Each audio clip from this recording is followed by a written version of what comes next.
Oiga, anoche tuvimos una poderosa celebración de alabanzas. Yo me siento muy bendecido enormemente porque vimos cómo esta generación alaba a Dios. Jóvenes, adolescentes, adultos, niños, regocijándose en Dios. Aún personas de la tercera edad. Bendecimos a Dios porque la alabanza trae libertad. ¿Qué trae la alabanza? ¿No lo escuché? Libertad. Y bueno, también bendigo la vida de todos los servidores de alabanzas, los músicos, los cantores, en completa armonía con los servidores de multimedia, aún el equipo de staff. Dios bendiga sus vidas. Vamos a darle palmas a Dios por la vida de todos los servidores de alabanza. Se esforzaron y que Dios les recompense. Y es que realmente todos fuimos diseñados para alabar a Dios. No fuimos creados para ofender a Dios. Diga conmigo, yo no fui creado para ofender a Dios. Grítelo fuerte. A ver otra vez y más fuerte. Fuimos creados para alabar a Dios. Fuimos diseñados para alabarle. Y mira, yo quiero motivarte para alabarle en todo tiempo, en los tiempos buenos y los tiempos que no son tan buenos. Y quiero compartirte el tema, nos conviene alabarle. ¿Cuál es el tema de hoy? Saluda a la persona que está a tu lado, dale la mano y dile, nos conviene alabarle, dile por favor. Y fíjese, esta bendita noche vamos a inspirarnos en el rey David, un hombre que siempre estaba dispuesto a gozarse en Dios. Y da unos consejos poderosos en el Salmo 37:4. Vamos a mirarlo en la versión NTV. Dice así: deleítate en el Señor. ¿Y qué va a pasar? A ver, lea fuerte, por favor. ¿Cómo dice? Y Él te concederá, ¿qué? Los deseos de tu corazón. Fíjese qué poderoso está esto. Deleítate. Él lo hacía y él sabía que Dios le había concedido y le iba a seguir concediendo los deseos de su corazón. Él dijo un día: vida te demandé y me la diste, porque le querían quitar la vida y Dios se la conservó. Él se deleitaba en Dios y vio que esto funcionaba. Y él pudo decirle a la gente: les conviene alabarle, les conviene deleitarse en Dios. Diga, a mí también, dígalo fuerte. Él eso enseñaba, era una poderosa enseñanza a la gente de su tiempo. Él enseñaba a la gente a deleitarse en Dios. Nos conviene alabarle no solo en tiempos de abundancia, sino también en tiempos de escasez. ¿Nos conviene qué? Alabarle. Cuando las cosas no están yendo bien, en lugar que te quejes, porque recuerda que las quejas traen miseria. ¿Qué traen las quejas? No lo escuché. Miseria. Pero la gratitud trae bendición. ¿Cuántos quieren ser bendecidos? Entonces, ¿qué tenemos que hacer? Tenemos que aprender a deleitarnos. Repito, no solamente en tiempo de abundancia, sino también en tiempo de escasez. No solamente en tiempo de salud, sino también en tiempos de complicaciones. Tenemos que deleitarnos en Dios. ¿Qué debemos hacer? Cuando el Hijo de Dios se deja de deleitar en su Padre, entonces esto indica que se está desconectando. ¿Se está qué? Y es peligrosísimo desconectarse de Dios. Usted no debe vivir desconectado de Dios. Y es que lo común es que cada persona tenga una o varias necesidades, pero Dios conoce los deseos favoritos del corazón y Él los concede. David lo experimentó en su vida diaria y bien que le funcionó. Ahora, fíjese, deleitarse significa experimentar una enorme alegría. ¿Qué significa deleitarse? Experimentar una enorme alegría, encontrar profundo gozo en Dios, en su palabra, en su presencia. Y es que David, como se enganchó con esto, nadie lo sacaba de allá. Él decía continuamente: si te tengo a ti, lo tengo todo. ¿Usted puede decir lo mismo? A ver, grite fuerte: Señor, si te tengo a ti, lo tengo todo. Otra vez y más fuerte. Si lo crees, dale palmas al Rey. Apláudele, por favor. Dale palmas al Rey. Entonces, tener a Dios es tener la certeza de tenerlo todo, sin duda. Así que deleítate en Él. Mujer, cuando estés en la cocina, deleítate en Dios. ¿Qué tienes que hacer? En lugar de preocuparte, hay que deleitarse. ¿Y qué pasará con mi esposo, mis hijos? A veces, ¿y cómo voy a pagar esto? ¿Y cómo voy a comprar aquello? ¿Y qué vamos a comer el 31? Y hay gente que vive preocupándose con anticipación. Pero en lugar de preocuparte, hay que deleitarse. ¿Qué hay que hacer? En la cocina, deleítate. Estás haciendo tus labores en la casa, mujercita, hija de Dios, deleítate. Deleítate. Estás barriendo, deleítate. Estás lavando, deleítate. Y lo que hagas tienes que, no lo escuché, disfruta lo que haces. Hay personas que viven quejándose. Hay mujeres que no van a lavar ropa, se quejan. Mira cuánta ropa. Oye, en lugar que les dé gracia porque hay mucha ropa, antes no había nada de ropa y te quejabas. Ahora que tienes mucha, sigue la queja. Entonces hay que deleitarse. ¿Qué hay que hacer? Deleitarse en Dios. Varón, usted deleítese en su trabajo. Deleítese en Dios, dele gracias por ese trabajo. Hay mucho desempleo. Usted que lo tiene, deje de quejarse. No es lo mismo quejarse que deleitarse. Dígalo fuerte. Entonces usted deleítese. Joven, deleítate en la escuela. No, es que ya la maestra me tiene hasta aquí, me marca mucha tarea. Qué bueno, eso te va a llevar a mayor preparación. Si no te marcaran tarea, vas a aprender poco. Y si te marcan mucha, vas a aprender mucho, obviamente. Entonces, fíjese, hablando del trabajo, de la labor, en el Nuevo Testamento había un hombre, se menciona en la Biblia, un hombre llamado Pedro, el apóstol Pedro, que la había pasado muy mal. Había intentado hacer su trabajo y no se podía.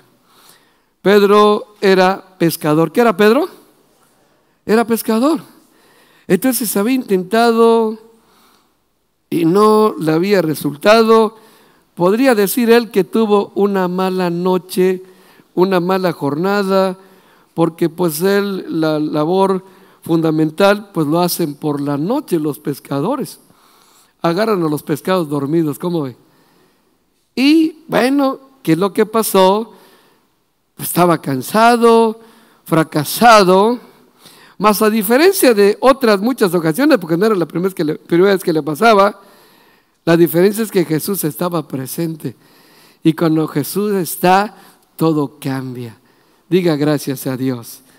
Vamos a la palabra, Lucas capítulo 5, versos 4 al 7. Dice ahí, cuando Jesús terminó de hablar, dijo a Simón, le dijo: boga mar adentro y echar vuestras redes para pescar.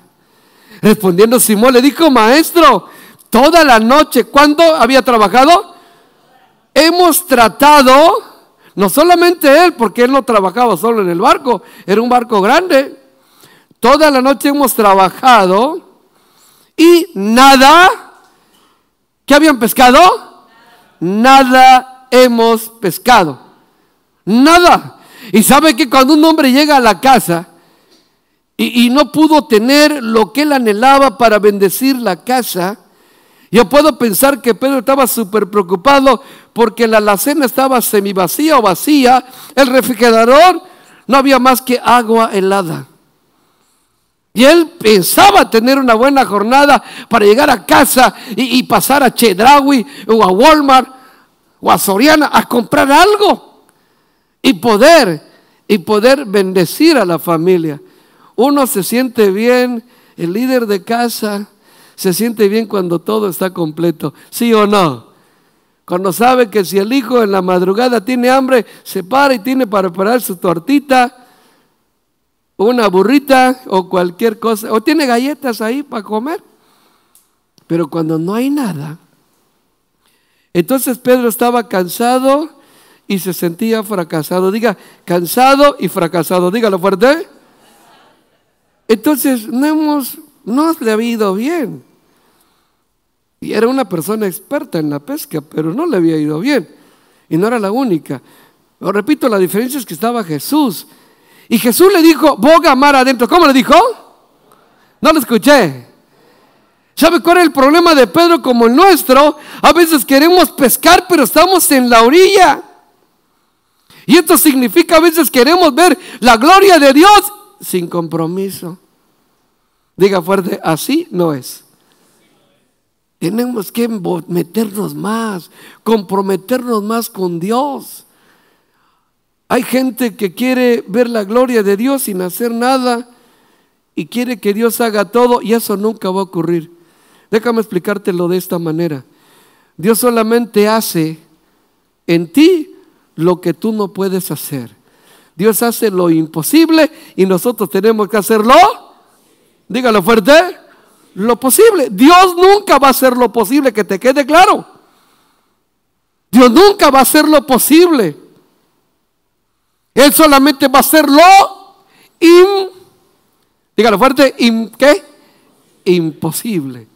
Él es Dios de lo imposible.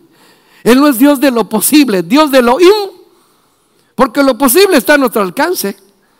Y Dios nunca va a hacer lo que a ti te corresponde hacer. Él va a bendecir el trabajo de tus manos, pero si tú no trabajas, entonces no te va a bendecir. Si quieres ser bendecido, hay que trabajar. Hay que ¿qué? Hay que trabajar. Entonces, ¿qué pasó acá? Aquí miramos que Pedro le dijo, se sinceró y le dice, Señor, hemos trabajado toda la noche y nada hemos pescado, más en tu palabra echaré la red. Te creo, Dios. Algo vas a hacer. Te creo. ¿Y qué hizo Pedro? Echó la red. Y dice el siguiente versículo, y habiéndolo hecho, encerraron gran cantidad de peces y su red, ¿qué pasaba con la red? ¿Sabes qué ocurre ahí? ¿Qué es lo que Dios nos está dando a entender ahí? La red se estaba rompiendo porque estaba sobrepesada. ¿Estaba qué? Pensemos que la red solamente tenía capacidad para 300 kilos y había 400 kilos de pescado. Y la red se estaba rompiendo. ¿Qué significa esto? Que Dios siempre supera nuestras expectativas. ¿Qué hace Dios? Dígalo fuerte. Hace cosas más poderosas de las que podamos pensar o entender. Hace cosas más grandes. ¿Cosas qué? No lo escuché. Cosas más grandes. Una mujer oraba porque su hijo sea salvo, sea libre, y le dijo a Dios, Señor, sálvalo. Y después de que sea salvo, te lo quieres llevar, llévatelo. Pero Dios lo salvó y hoy ese hombre es un predicador de la palabra. Diga gloria a Dios. No solo lo salvó, hizo cosas mayores. Porque Dios supera nuestras expectativas. ¿Qué hace Dios? Entonces su red se rompía. ¿Y qué pasa? Era una noche crítica, no solamente para Pedro y la gente que estaba con él en la barca, sino para todos los pescadores. Y dice el verso siguiente, entonces hicieron señas a los compañeros que estaban en la otra barca. Diga, en la otra barca, para que viniesen a ayudarles, y vinieron y llenaron ambas barcas de tal manera que ¿qué pasaba con las barcas? Se hundían. Oiga, esto es conocido como la pesca milagrosa hasta este tiempo. ¿Por qué? Porque lo primero, Dios supera las expectativas, eso aprendemos. Y lo segundo es que cuando Dios bendice tu barca, vas a poder ser bendición a otras barcas. Dios bendice tu vida y Dios va a usarte para bendecir otras vidas. Diga gloria a Dios. O sea, porque Dios no quería todo y Él quería que fueran generosos. De tal manera que vieron que los otros también están, vengan. Y Dios bendice. Pero todo está cuando uno se atreve a deleitarse. Y lo primero que tenemos que deleitarnos es deleitarnos en la obediencia. ¿Deleitarnos en qué? No lo escuché. Hay gente que le cuesta trabajo obedecer. Y luego dice, ¿por qué Dios no me ayuda? ¿Y por qué sigo igual? Porque tienes que aprender a obedecer. La obediencia trae bendiciones. Creo que es muy importante aprender a alabar a Dios a través de la obediencia. Alabarle cuando Él te dice, ¿sabes qué bonito es esto? El Señor le dijo a Pedro, boga mar adentro. ¿Y qué fue lo que hizo Pedro? Dejó de estar en la orilla, porque en la orilla no hay pesca. Los peces están adentro. ¿Dónde están los peces? Entonces tienes que ir donde está la bendición. Boga mar adentro. Y ya que estás aquí, ahora vas a echar tu red a la derecha. No donde tú quieras. Las cosas no se hacen a mi manera. Las cosas se hacen a la manera de Dios. Dígalo fuerte. No se hacen a mi manera. Dígalo fuerte. Se hacen a la manera de Dios. Es muy importante. ¿Sabes por qué los matrimonios están siempre peleando? Porque cada quien está haciendo su voluntad. Lo hacen a su manera. El hombre no quiere amar a su esposa y la mujer no quiere respetar a su marido. Y por eso no funciona. Y luego los hijos sufren. ¿Qué es lo que hace falta? Alabarle por medio de la obediencia. ¿Por medio de qué? Es que él, es que ella. Usted haga lo suyo y punto. Usted cúmplale a Dios. Sí, porque es triste realmente cuando los hijos ven a sus papás pelearse, ofenderse, lastimarse. Dice, los que me engendraron, en lugar de ser románticos, son groseros. ¿Y qué le estamos dando a entender? Que sería mejor que cuando crezcan, unión libre. Por eso hay tanto desorden. El desorden empieza en casa. Es muy importante darle a los hijos el testimonio correcto de Dios. No existe un matrimonio perfecto. ¿Cuántos están de acuerdo conmigo?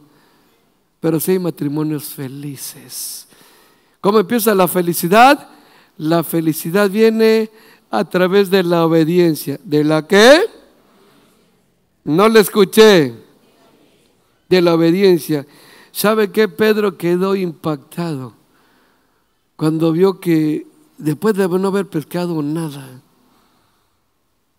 después de sentirse cansado y fracasado. Oiga, ¿usted cómo cree que llegó Pedro a su casa? Llegó cansado pero feliz. ¿Cómo llegó? Y es que lo común cuando la gente llega a casa cansado, a veces llega el varón en la casa y ¿cómo estás? Cansado, ¿no lo ves? Qué error tan grande. Usted debe llegar a su casa y decir, estoy cansado pero feliz, porque tengo una familia, porque tengo una casa, porque tengo una esposa que me espera, unos hijos que están siendo bendecidos con mi esfuerzo. Cansados pero, ¿no lo escuché? Y la mujer, cuando está cansada, llega el esposo a la casa. Hola amor, ¿dónde estás? Aquí estoy, ¿no ves que estoy en el piso ahí, tirada en el... Y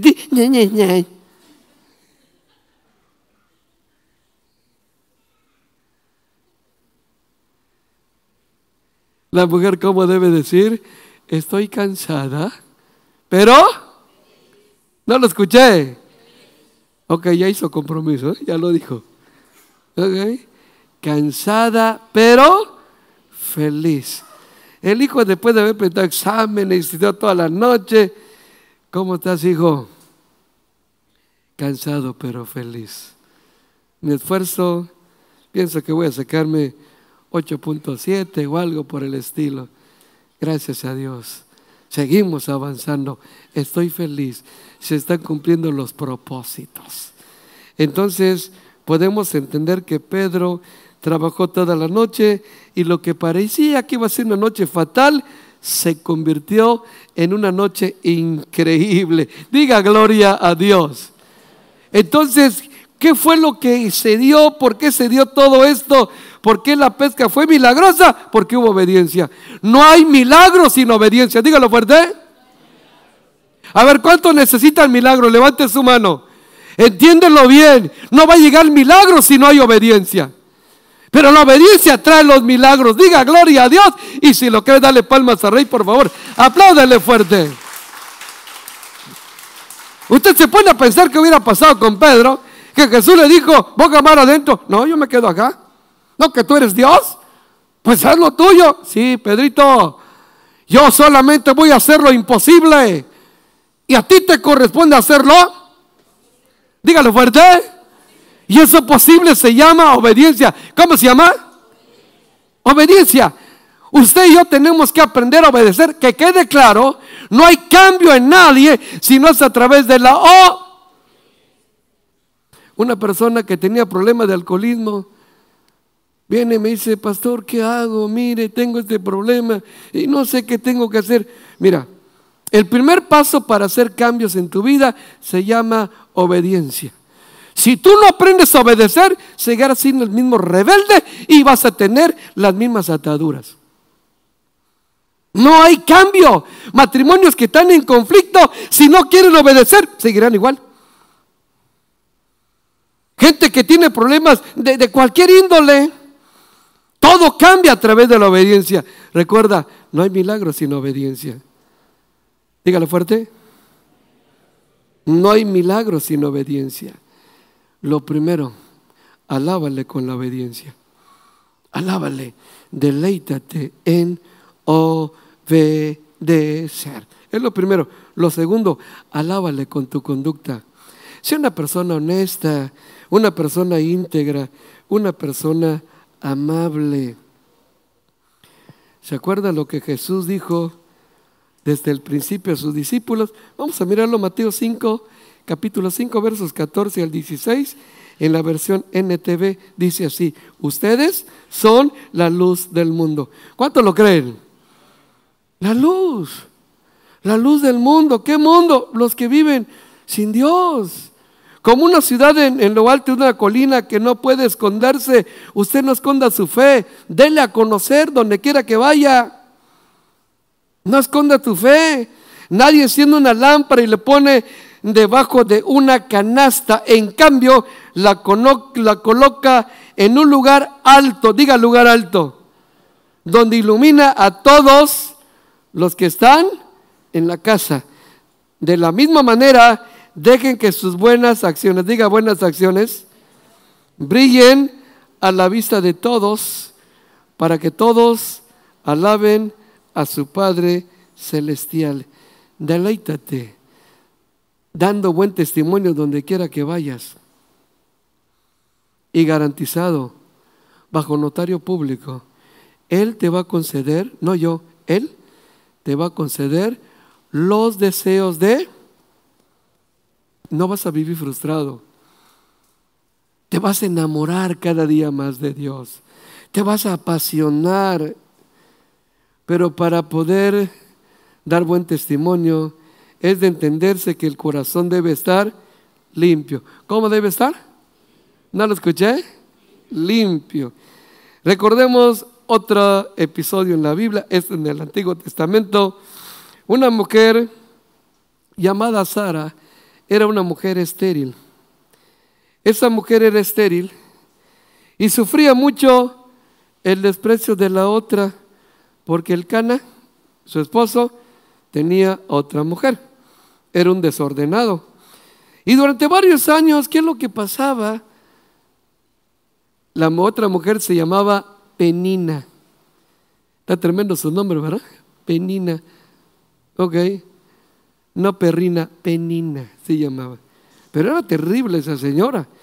De tal manera que le hacía bronca. La ofendía, la criticaba. Eres una estéril. Y eso era año tras año. Diga conmigo, año tras año. Entonces Ana cae en una depresión, se empieza a desesperar, ve que los años están avanzando y no podía ser mamá. De tal manera que dejó de estar tomando pastillas y vicios y tanta cosa. Y un día, un bendito día, decide ir a la casa de Dios. Decide por convicción ir a la casa de Dios y llega al templo. Y ahí en el templo estaba el sacerdote Elí. Estamos hablando del primer libro de Samuel, capítulo 1. Estaba el sacerdote Elí, y cuando ve que esa mujer entra y entra para orar, Elí le llamó la atención porque vio que no estaba en buenas condiciones, y luego se acerca. Ella estaba orando, quebrada. Entonces él pensó que estaba alcoholizada y le dijo: digiere tu vino, o sea, anda a borracharte a otro lado. Y él le dijo: no, no es eso. Y le cuenta el problema: yo estoy casada y hay un problema, mi esposo tiene otra y la otra es así y así, y me desprecia. ¿Qué fue lo que pasó? Ocurrió lo siguiente.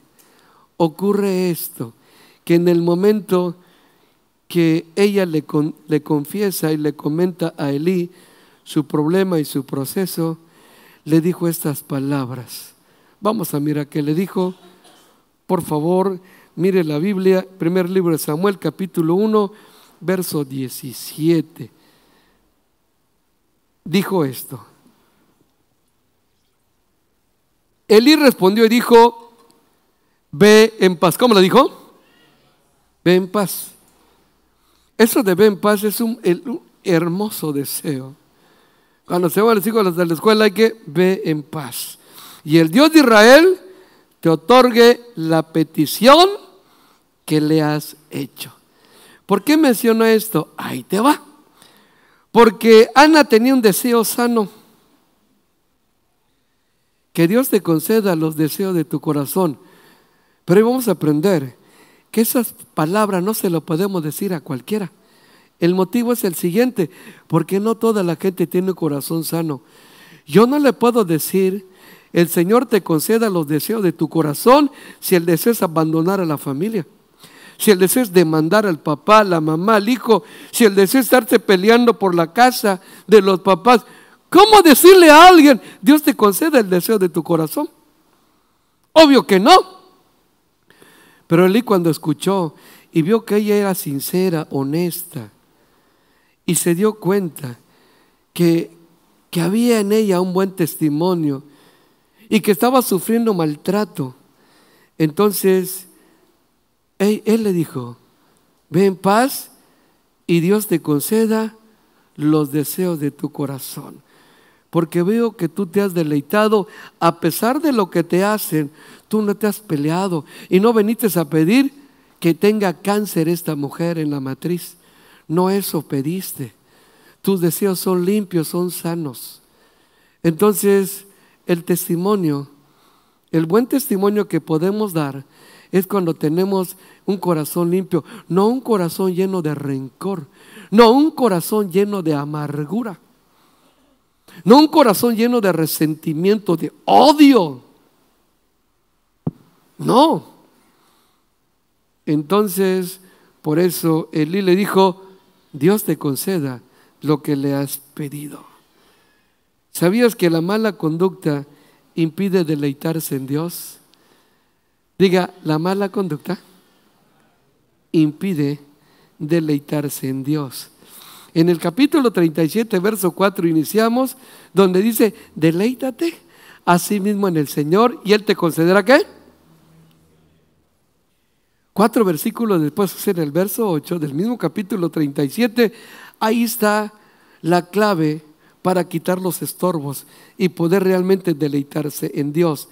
37:8 de los Salmos dice: deja la ira y desecha el enojo. No te excites de manera alguna a hacer, entonces ya no te vas a deleitar, te vas a quejar. Entonces, ¿qué hay que hacer con la ira? A ver, ¿qué hay que hacer con la ira? ¿Y con el enojo? Desecharlo. Usted no debe conservar a lo que le está haciendo daño. Usted no puede decirse, es que así soy y qué. No. Hay que, para deleitarse y dar un buen testimonio, hay que dejar la ira, desechar el enojo, la envidia y todo lo que conlleva a hacer cosas malas. Usted y yo debemos dar un buen testimonio. ¿Un qué? Lo primero, deleítate en obedecer. Hay que deleitarse en qué. Lo segundo, deleítate. Si obedeces, vas a tener buena conducta, obviamente. Vas a alabarle con tu vida. Y la tercera forma de deleitarse, y es lo más común, es deleitarse al alabarle con nuestra boca, al alabarle con júbilo. Cada vez que cantes, deleítate. En cualquier situación, en cualquier condición, porque nos conviene alabarle. ¿O no es cierto? Dígame, conviene alabarle. Dígalo fuerte. ¿Se acuerda usted el episodio de Pablo y Silas? Dice la Escritura que meten a Pablo después de haberlo lastimado y lo metieron en la celda más fea. Y atrás de él estaba Silas. Y los meten lastimados, ofendidos, humillados. Y en medio del dolor, Pablo sintió que debía deleitarse en Dios. Cuando tú sientes dolor, lo peor que puedes hacer es quejarte y lo mejor que puedes hacer es alabarle. ¿Qué debemos hacer? Porque realmente para alabar a Dios hay que ser valientes. ¿Qué hay que hacer? Y se acuerda usted que Pablo empieza a alabar a Dios y dice la Biblia que los presos los oían. Pablo empieza a alabar a Dios y contagia a Silas. Y empiezan a alabar a Dios y de repente en medio, en el dolor se fue menguando y la alabanza fue creciendo. Hubo una presencia de Dios tan